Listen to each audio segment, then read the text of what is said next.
ನಮಸ್ತೆ ನನ್ನ ಆತ್ಮೀಯರೇ, ಖುಷಿಯಿಂದ ಹೊಸ ಕಲಿಕೆಗೆ ತಮಗೆಲ್ಲರಿಗೂ ಸ್ವಾಗತ. ನಾನು ಇವತ್ತಿನ ವಿಡಿಯೋದಲ್ಲಿ ತುಂಬಾ ಸೂಪರ್ ಆಗಿರುವಂತಹ ಮೊಳಕೆ ಕಟ್ಟಿದ ಕಡಲೆಕಾಳಿನಿಂದ ಚಾಟ್ಸನ್ನು ಮಾಡಿ ತೋರಿಸ್ತಾ ಇದ್ದೀನಿ. ತುಂಬಾ ಸಿಂಪಲ್ ಆಗಿದೆ ಮತ್ತು ಬೇಗನೆಯೂ ಕೂಡ ಮಾಡ್ಕೊಳ್ಬಹುದು. ಇದು ಆರೋಗ್ಯಕ್ಕೂ ಕೂಡ ತುಂಬಾ ಒಳ್ಳೆಯದು. ಯಾರಾದರೂ ಡಯಟ್ ಮಾಡ್ತೀರಾ ಅಂತಂದರೆ ಪಕ್ಕ ಟ್ರೈ ಮಾಡ್ಬೋದಾದಂಥ ಒಂದು ಚಾಟ್ಸು. ಬನ್ನಿ ಇನ್ನೇಕೆ ತಡ ಮಾಡ್ಕೊಳ್ಳೋಣ, ಯಾವ ರೀತಿಯಾಗಿ ಮೊಳಕೆ ಕಟ್ಟಿದ ಕಾಳಿನಿಂದ ಚಾಟ್ಸ್ ಮಾಡ್ಕೊಳ್ಬಹುದು ಅನ್ನೋದನ್ನು ನೋಡ್ಕೊಳ್ಳೋಣ. ನೋಡಿ, ನಾನು ಮೊದಲಿಗೆ ಕಡಲೆಬೇಳೆಯನ್ನು ನೆನೆಸಿ ಮತ್ತು ಕಟ್ಟಿ ಇಟ್ಟಿದ್ದೆ. ಇಷ್ಟು ಚೆನ್ನಾಗಿ ಮೊಳಕೆ ಬಂದಿದೆ.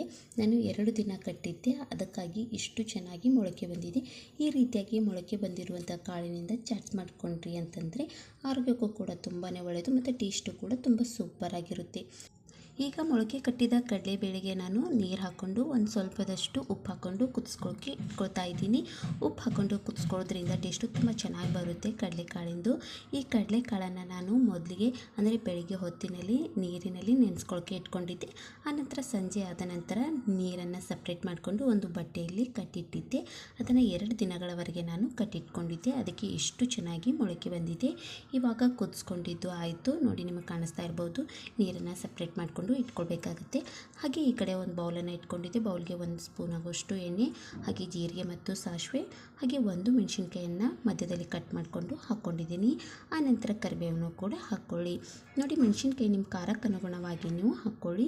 ಸ್ವಲ್ಪ ಚಾಟ್ಸು ಖಾರವಾಗಿದ್ದರೆ ತುಂಬ ಟೇಸ್ಟಿಯಾಗಿರುತ್ತೆ. ಆನಂತರ ಕಟ್ ಮಾಡ್ಕೊಂಡಿರುವಂಥ 1 ಈರುಳ್ಳಿನ ಹಾಕ್ಕೊಳ್ತಾ ಇದ್ದೀನಿ. ಅದನ್ನು ಕೂಡ ಚೆನ್ನಾಗಿ ಮಿಕ್ಸ್ ಮಾಡ್ಕೊಳ್ಳೋಣ. ನೋಡಿ, ಚೆನ್ನಾಗಿ ಮಿಕ್ಸ್ ಮಾಡ್ಕೊಳ್ಳಿ. ಆನಂತರ ಇದಕ್ಕೆ ನಾನು 1 ಟೊಮೊಟೊನ ಚಿಕ್ಕದಾಗಿ ಕಟ್ ಮಾಡ್ಕೊಂಡು ಇಟ್ಕೊಂಡಿದ್ದೆ. ಅದನ್ನು ಕೂಡ ಹಾಕ್ಕೊಳ್ತಾ ಇದ್ದೀನಿ. ನೋಡಿ, ಇದಕ್ಕೆ ಜಾಸ್ತಿ ಈರುಳ್ಳಿ ಮತ್ತು ಟೊಮೊಟೊ ಹಾಕಬೇಕಂತೇನಿಲ್ಲ. ಜಸ್ಟ್ ಒಂದು ಚಿಕ್ಕ ಗಾತ್ರದ ಈರುಳ್ಳಿ ಮತ್ತು ಟೊಮೊಟೊ ಹಾಕಿದ್ರೆ ಸಾಕು. ನೋಡಿ, ಇವಾಗ ಚೆನ್ನಾಗಿ ಮಿಕ್ಸ್ ಮಾಡ್ಕೊಂಡಿದ್ದೀನಿ. ಮತ್ತು 1 ಚಿಟಿಕೆ ಆಗುವಷ್ಟು ಮಾತ್ರ ಉಪ್ಪನ್ನು ಹಾಕ್ಕೊಳ್ತಾ ಇದ್ದೀನಿ. ಹಾಗೆ 1 ಸ್ಪೂನ್ ಆಗುವಷ್ಟು ಶೇಂಗಾ ಕಾಳನ್ನು ಹಾಕ್ಕೊಳ್ತಾ ಇದ್ದೀನಿ. ನೋಡಿ, ಎಲ್ಲವೂ ಕೂಡ ಚೆನ್ನಾಗಿ ಮಿಕ್ಸ್ ಮಾಡ್ಕೊಳ್ಳಿ. ಎಲ್ಲವೂ ಕೂಡ ಚೆನ್ನಾಗಿ ಒಂದು ಸಲ ಮಿಕ್ಸ್ ಮಾಡಿಕೊಂಡು 1 ಚಿಟಿಕೆ ಆಗುವಷ್ಟು ಅರಿಶಿನ ಪುಡಿಯನ್ನು ಹಾಕ್ಕೊಳ್ಳಿ. ಅರಿಶಿನ ಪುಡಿ ಹಾಕಿದ ನಂತರ ಮತ್ತೆ ಚೆನ್ನಾಗಿ ಮಿಕ್ಸ್ ಮಾಡ್ಕೊಳ್ಬೇಕಾಗುತ್ತೆ. ತುಂಬಾ ಸುಲಭ ಮತ್ತು ಬೇಗನೆ ಮಾಡ್ಕೊಳ್ಬಹುದು. ಈ ಕಡಲೆಕಾಳಿನ ಚಾಟ್ಸು ತುಂಬಾ ಆರೋಗ್ಯಕರವಾಗಿರುವಂತಹ ಒಂದು ಚಾಟ್ಸ್ ಅಂತ ಹೇಳ್ಬೋದು. ಮೊದಲಿಗೆ ನಾನು ಹುಣಸೆ ಹಣ್ಣನ್ನು ನೆನೆಸ್ಕೊಳ್ಳೋಕ್ಕೆ ಇಟ್ಕೊಂಡಿದ್ದೆ. ನೆನೆಸಿ ಇಟ್ಕೊಂಡಿರುವಂಥ ಹುಣಸೆ ಹಣ್ಣಿನಿಂದ ರಸವನ್ನು ಸಪ್ರೇಟ್ ಮಾಡಿಕೊಂಡು ಇವಾಗ ಒಗ್ಗರಣೆಗೆ ಹಾಕಿದ್ದೇನೆ. ನೀವು ಹುಣಸೆ ಹಣ್ಣಿನ ಬದಲಾಗಿ ನಿಂಬೆ ಹಣ್ಣನ್ನು ಕೂಡ ಹಾಕ್ಕೊಳ್ಬಹುದು. ಆದರೆ ಹುಣಸೆ ಹಣ್ಣಿನ ರಸ ಹಾಕೋದ್ರಿಂದ ಟೇಸ್ಟು ತುಂಬ ಸೂಪರಾಗಿ ಬರುತ್ತೆ. ನೋಡಿ, ಇವಾಗ ಒಗ್ಗರಣೆ ಅಂತೂ ಹಾಕಿದ್ದಾಯಿತು. ಮೊದಲಿಗೆ ಕುದಿಸ್ಕೊಂಡು ಇಟ್ಕೊಂಡಿರುವಂತಹ ಕಡಲೆಕಾಳನ್ನು ಇವಾಗ ಹಾಕ್ಕೊಳ್ತಾ ಇದ್ದೀನಿ. ಚೆನ್ನಾಗಿ ಮಿಕ್ಸ್ ಮಾಡ್ಕೊಳ್ಳಿ. ಇದೇನು ಕುದಿಸ್ಕೊಳ್ಳೋ ಅವಶ್ಯಕತೆ ಇಲ್ಲ. ನಾನು ಮೊದಲಿಗೆ ಕಡಲೆಬೇಳೆನ ಅಂದರೆ ಕಡಲೆಕಾಳನ್ನು ಕುದಿಸ್ಕೊಂಡು ಇಟ್ಕೊಂಡಿದ್ದೆ. ಅದಕ್ಕಾಗಿ ಇವಾಗ ಜಾಸ್ತಿ ಕುದಿಸ್ಕೊಳ್ಳೋ ಅವಶ್ಯಕತೆ ಏನಿಲ್ಲ. ನಾವು ಹುಣಸೆ ಹಣ್ಣಿನ ರಸ ಏನು ಹಾಕಿರ್ತೀವಲ್ಲ ಅದು ಇಂಗುವರೆಗೆ ಮಾತ್ರ 1-2 ನಿಮಿಷಗಳವರೆಗೆ ಚೆನ್ನಾಗಿ ಉಮ್ಗಿಸ್ಕೊಂಡ್ಬಿಡಿ. ಜಾಸ್ತಿ ಹೊತ್ತು ಕುದಿಸ್ಕೊಳ್ಳೋದು ಅವಶ್ಯಕತೆ ಇಲ್ಲ. ನೋಡಿ, ಸೂಪರಾಗಿರುವಂತಹ ಕಡಲೆಬೇಳೆ ಚಾಟ್ಸು ರೆಡಿಯಾಗಿಬಿಡ್ತು. ಇದು ಡಯಟ್ ಮಾಡೋರಿಗಂತೂ ಸೂಪರಾಗಿರುತ್ತೆ, ತುಂಬಾ ಟೇಸ್ಟಿಯಾಗಿರುತ್ತೆ. ನಾನು ಇನ್ನೂ ಒಂದು ಸ್ವಲ್ಪ ಹುಣಸೆ ಹಣ್ಣಿನ ರಸವನ್ನು ಹಾಕ್ಕೊಳ್ತಾ ಇದ್ದೀನಿ. ಹುಣಸೆ ಹಣ್ಣಿನ ರಸ ಹಾಕ್ಕೊಂಡಿರೋದ್ರಿಂದ ಟೇಸ್ಟ್ ಲೆವೆಲ್ ಅಂತೂ ಸೂಪರಾಗಿ ಬಂದಿರುತ್ತೆ. ನೋಡಿ, ಚೆನ್ನಾಗಿ ಮಿಕ್ಸ್ ಮಾಡ್ಕೊಳ್ಳಿ.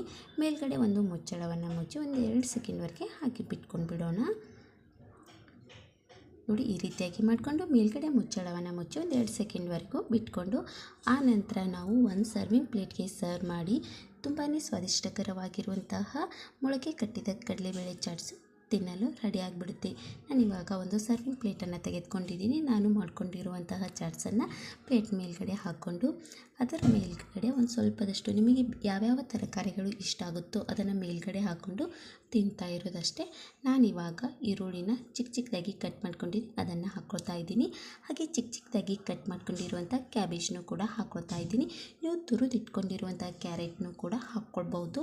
ನಿಮಗೆ ಯಾವ್ಯಾವ ತರಕಾರಿಗಳು ಇಷ್ಟ ಆಗುತ್ತೋ ಅದನ್ನು ನೀವು ಹಾಕ್ಕೊಂಡು ತಿಂತಾ ಇರೋದಷ್ಟೇ. ನಾನು ಕ್ಯಾಬೇಜ್ ಮತ್ತು ಈರುಳ್ಳಿ ಮಾತ್ರ ಹಾಕ್ಕೊಂಡಿದ್ದೀನಿ. ಇವಾಗ ತುಂಬಾ ಸೂಪರಾಗಿರುವಂತಹ ಮೊಳಕೆ ಕಟ್ಟಿದ್ದ ಕಡಲೆಕಾಳಿನ ಚಾಟ್ಸು ರೆಡಿಯಾಗಿಬಿಟ್ಟು ತುಂಬಾ ಸೂಪರಾಗಿರುತ್ತೆ. ಚಿಕ್ಕ ಮಕ್ಕಳಿಂದ ಹಿಡಿದು ದೊಡ್ಡವರವರೆಗೂ ಕೂಡ ತಿನ್ಬೋದು, ಅಷ್ಟೇ ಚೆನ್ನಾಗಿರುತ್ತೆ. ಈ ಚಾಟ್ಸ್ ಮುಂದೆ ಪಾನಿಪುರಿನೂ ಕೂಡ ಫೇಲ್ ಆಗಿಬಿಡುತ್ತೆ, ಅಷ್ಟು ಚೆನ್ನಾಗಿರುತ್ತೆ ಈ ಚಾಟ್ಸು. ಖಂಡಿತವಾಗ್ಲೂ ನೀವು ಒಂದು ಸಲನಾದರೂ ಮೊಳಕೆ ಕಟ್ಟಿದ್ದ ಕಡಲೆಬೇಳೆ ಚಾಟ್ಸು ಮಾಡ್ಕೊಂಡು ನೋಡಿ. ಪದೇ ಮಾಡ್ತೀರಾ, ಅಷ್ಟೊಂದು ಚೆನ್ನಾಗಿರುತ್ತೆ. ನೀವು ಮೊಳಕೆಯನ್ನು ಚೆನ್ನಾಗಿ ಬರ್ಸ್ಕೊಳ್ಬೇಕು ಅಂತಂದರೆ 2 ದಿನ ನೀವು ಬಟ್ಟೆಯನ್ನು ಕಟ್ಟಿ ಹಾಗೆ ಇಟ್ಕೊಳ್ಬೇಕು. ಆವಾಗ ತುಂಬಾ ಚೆನ್ನಾಗಿ ಮೊಳಕೆಗಳು ಬಂದಿರುತ್ತೆ. ನೋಡಿದ್ರಲ್ವಾ ವೀಕ್ಷಕರೇ, ತುಂಬಾ ಸಿಂಪಲ್ ಆಗಿರುವಂತಹ ಮೊಳಕೆ ಕಟ್ಟಿದ ಕಡಲೆಬೇಳೆ ಚಿಟ್ಸು ಹೇಗೆ ಮಾಡ್ಬೋದು ಅನ್ನೋದನ್ನು ಖಂಡಿತವಾಗಲೂ ನೀವು ಟ್ರೈ ಮಾಡಿ. ಹೀಗೆ ಮುಂದಿನ ಹೊಸ ಹೊಸ ವಿಡಿಯೋದೊಂದಿಗೆ ಸಿಗ್ತಾ ಇರ್ತೀನಿ. ಟೇಕ್ ಕೇರ್, ಬಾಯ್. ಖುಷಿಯಾಗಿರಿ, ಸದಾ ಹೊಸದನ್ನು ಯೋಚಿಸ್ತಾ ಇರಿ.